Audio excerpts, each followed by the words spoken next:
Bismillahirrahmanirrahim. Welcome class 8 in the period of English. Today we will do last exercise number 4 of future indefinite tense. And exercise 4 of future indefinite tense contains sentences of interrogative type. Questions. First of all, we will look at the structure of the interrogative sentences.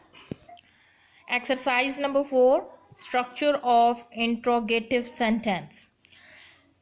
Are questions interrogative sentences या questions का जो structure है उसमें हमारे पास दो चीज़ें आती हैं। ऐसे जुमले जो क्या से शुरू हो रहे हैं, जो क्या से शुरू होंगे वो हेल्पिंग वर्ब से स्टार्ट होंगे, और फ्यूचर इंडेफिनिट में जो हेल्पिंग वर्ब हम यूज़ करते हैं वो विल या शैल का होता है। ठीक है, वो shall I and we first person pronoun के साथ यूज़ होता है, और will second person pronoun you के साथ, third person singular pronoun he she it, और third person plural pronoun they के साथ यूज होता है। ठीक है, तो अगर आपका जो सवाल है वो क्या से शुरू हो रहा है, जैसे पहला जुमला हमारे पास है क्या तुम अपने दोस्त को पहचान लोगे, तो ऐसे जुमले हेल्पिंग वर्ब से स्टार्ट होंगे, विल या शैल से स्टार्ट होंगे। तो सबसे पहले हम विल या शैल लिखेंगे, उसके बाद सब्जेक्ट आएगा, उसके बाद फर्स्ट फॉर्म ऑफ वर्ब आएगी, फिर ऑब्जेक्ट, और आखिर में क्वेश्चन मार्क। और अगर जो है आपका सवाल जो है उसमें क्या, कब, कहाँ, क्यों, कैसे के अल्फाज मौजूद हैं, तो वह इंट्रोगेटिव प्रोनाउन से स्टार्ट होगा। इंट्रोगेटिव प्रोनाउंस आपके पास who, which, when, whom, how, ये सारे वर्ड्स जो हैं इंट्रोगेटिव प्रोनाउंस कहलाते हैं। इसके बाद आप हेल्पिंग वर्ब लगाएंगे विल एंड शैल का, उसके बाद आप सब्जेक्ट, और उसके बाद फर्स्ट फॉर्म ऑफ वर्ब, और उसके बाद ऑब्जेक्ट, और एट द एंड आप क्वेश्चन मार्क लगाएंगे। ठीक है, उस हमारे पास अब एक्सरसाइज 4 स्टार्ट होती है। एक्सरसाइज 4 का पहला सेंटेंस है क्या तुम अपने दोस्त को पहचान लोगे। तुम आपका सब्जेक्ट है, अपना दोस्त आपकी ऑब्जेक्ट है, और पहचानना वर्ब है। तो पहचान की इंग्लिश होती है रिकग्नाइज। आप रिकग्नाइज में एस भी लगा सकते हैं और जी भी लगा सकते हैं, दोनों करेक्ट है। Will you recognise your friend, will you recognise your friend. अगला जुमला है वो हमें अपनी बंदूक देने से क्यों इनकार कर देंगे। ठीक है, हमें आपका सब्जेक्ट है, इनकार आपका वर्ब है, और अपनी बंदूक जो है वो ऑब्जेक्ट है। ठीक है, तो why will they refuse to give us their gun, why will they refuse to give us their gun. इसमें टू गिव जो है वो इन्फिनेटिव है। इन्फिनेटिव हम किससे कहते हैं कि जब टू के साथ फर्स्ट फॉर्म ऑफ वर्ब लगाई जाती है, इस कॉम्बिनेशन को हम इन्फिनेटिव कहते हैं। अगला जुमला है क्या लड़के ये वाक्या याद रखेंगे।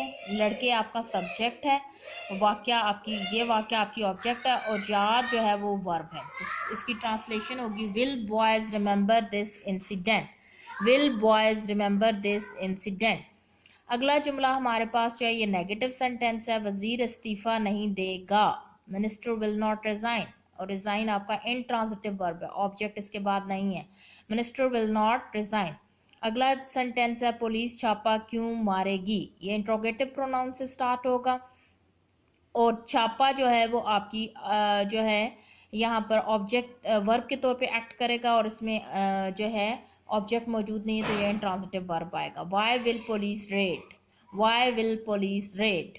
क्या गूंगा बातें सुनेगा, क्या गूंगा बातें सुनेगा। गूंगा आपका सब्जेक्ट है, सुनना वर्ब है, और बातें आपकी ऑब्जेक्ट है। विल डम्प हियर द नेटर, बातें की इंग्लिश नेटर भी हो सकती है, कन्वर्सेशन भी हो सकती है, आप जो भी वर्ड लगाएंगे करेक्ट होगा। Will dump here the netter. दरवाजा कौन खटखटाएगा, who will knock the door, who will knock the door. तुम फुटबॉल को ठोकर क्यों लगाओगे, why will you kick the football, why will you kick the football. लड़कियां स्वेटर कब बुनेंगी, लड़कियां आपका सब्जेक्ट है, बुनना आपका वर्ब है, और स्वेटर आपकी ऑब्जेक्ट है, और ये इंट्रोगेटिव प्रोनाउन से स्टार्ट होगा। When will girls knit the sweater, when will girls knit the sweater. क्या वो पुलिस को चोरी की इतला देंगे। Will they inform police about theft, चोरी की English theft, THEFT। Will they inform police about theft. शिकारी हिरन का शिकार कहाँ खेलेगा, शिकारी आपका सब्जेक्ट है, शिकार के जो है वो आपका ऑब्जेक्ट है, वर्ब है, और हिरन आपकी ऑब्जेक्ट है। Where will the hunter prey the deer, where will the hunter prey the deer, क्या इसको वालिद की जायदाद विरसे में नहीं मिलेगी। विल ही, ये आपका नेगेटिव इंट्रोगेटिव सेंटेंस है। Will he not inherit father's property, will he not inherit father's property, ये नेगेटिव इंट्रोगेटिव सेंटेंस है जी, कि नॉट भी लग रहा है और सवाल भी मौजूद है। तुम रिक्शा किराए पर क्यों नहीं लोगे, why will you not hire rickshaw, why will you not hire rickshaw. लोग ईद की नमाज कहाँ पढ़ेंगे, लोग आपका सब्जेक्ट है, पढ़ना वर्ब है, और ईद की नमाज ऑब्जेक्ट है। Where will people pray Eid prayer, where will people pray Eid prayer. Pakistan कौन सी अशिया दरामद करेगा, which things will Pakistan import, which things will Pakistan import. ये आपकी एक्सरसाइज नंबर 4 फ्यूचर इंडेफिनिट की कंप्लीट हो गई। This is all for today, thank you.